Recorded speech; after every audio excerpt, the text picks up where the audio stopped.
রাত তখন 2:30। মেঘে ঢাকা আকাশ, মাঝে মাঝে বিদ্যুৎ চমকাচ্ছে।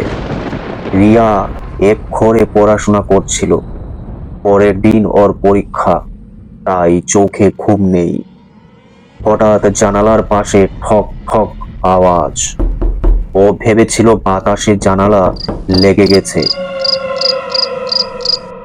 ও আবার বন্ধ করতে গেল, কিন্তু দরজা বন্ধ করতেই আবার ঠক ঠক। এইবার আওয়াজটা স্পষ্টভাবে দরজার ঠিক বাইরে থেকে এলো। রিয়া সাহস করে দরজার দিকে এগোলো, বলল, কে? কিন্তু কোনো উত্তর নেই। সেই টর্চ নিয়ে দরজা খুলল। বাইরে কেউ নেই, শুধু ভেজা মাটি আর পায়ের দাগ।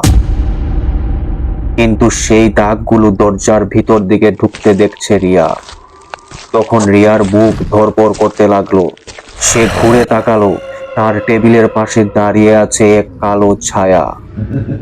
চোখ জ্বলছে আগুনের মতো, মুখে কোনো চিহ্ন নেই, শুধু ফিস ফিস করে বলল, তুই তো আমাকে চিনিস না, কিন্তু আমি তোকে চিনি। রিয়া চিৎকার করতে গিয়ে থেমে গেল। গলা দিয়ে আওয়াজ বেরোলো না।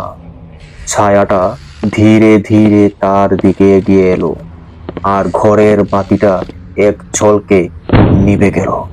পরের দিন সকালে রিয়ার বাবা মা দরজা ভেঙে ভেতরে ঢুকলেন। ঘরটা একদম অন্ধকার, আর টেবিলের উপর খাতা খোলা। শেষ পাতায় লেখা ছিল, ও ফিরে এসেছে।